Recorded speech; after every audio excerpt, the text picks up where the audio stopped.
Today, I'm finally ripping up my old cracked driveway and giving it an upgrade it desperately needs. After years of wear and tear, it's time for a fresh start. And I'm doing it with Natural Paving by Stroll. I've chosen this product for its durability, natural look and sustainable design. It's permeable, easy to install and perfect for modern outdoor spaces. I'll take you through the whole process from tearing out the old brick pavers to laying down the new pavers. Firstly, plan out your driveway shape. Secondly, you need to clear out the old surface. Then, if the ground is soft, you want to dig down about 150 to 200 mil from where you want the finished surface to sit. Make sure you get rid of anything nasty. We're talking sharp rocks, old roots, the lot. Okay, now we're at this stage, it's important to mention that before you get your crush rock down and compacted, you need to install some of this geotextile fabric.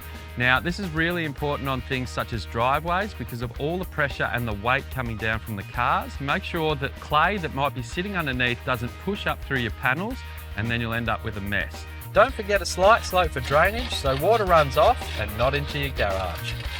On top of that, spread about 10 mil of crusher dust. Use a screed board or even a stiff broom to level it off. So let's go and check out these panels and I'll show you exactly what we're working with today. Okay, so this is a honeycomb system where the cells will fill up with pebbles, locking them into place, whilst also providing a heap of strength when you've got down pressure. Now there's also a geotextile fabric which is fused to the bottom of the panels, which allows water to still permeate through, but also prevents stones from going through into the base beneath. Okay, well these are no good sitting here in a pile, so let's get them on the driveway and I'll show you just how quick and easy it is to lay these natural paving systems.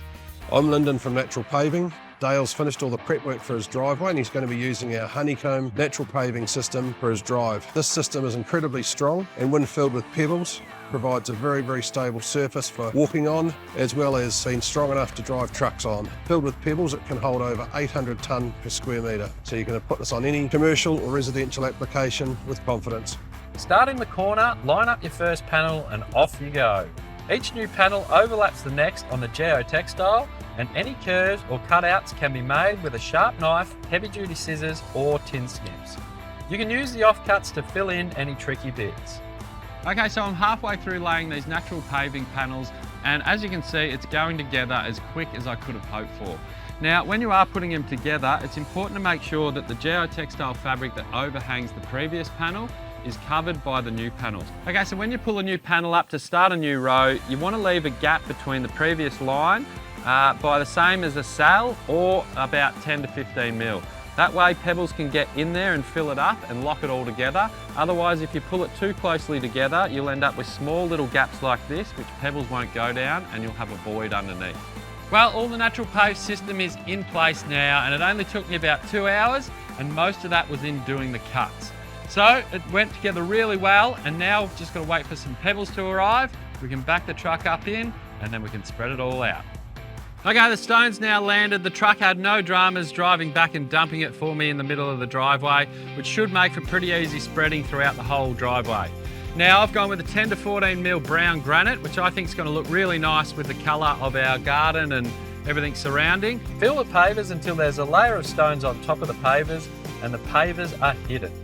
The honeycomb cells hold everything in place and you can either let them settle naturally or give them a light compact. Okay, as you can see, the stone is settling in perfectly amongst these cells in the panels. That's because we've used a 10 to 14 mil granite. You can also use rounded stone as well, but just make sure that it's 10 to 14 mil. Any bigger and they won't settle down and fit within the cells. Okay, well, we're going pretty well. I've got some of the stone in now and I'm starting to spread it towards the edges and get those done. Once I've done that, I'm just going to go over the whole lot and try and spread it by eye. Important to make sure you're leaving about 10 to 15 mil of stone above these panels, and that way you won't see any of the cells popping up through the stone. Okay, the stone's all in now and looking amazing. The last job left for me to do is go over it with this lawn leveler, which will just settle off the top nice and flat. Now you can go over it with a vibrating plate as well as another option and just help it settle quicker, but I'm going to go the natural option and just let the rain and a few cars do it for me. Well, how good is that? The brand new driveway is all in and leveled off and looking amazing and nice and sturdy underfoot, or wheels as well. So if you want to check out the Natural Paving range, make sure you head to Bunnings and check them out, and you too can convert your beautiful driveway into an even more beautiful one where the water can get back into the ground.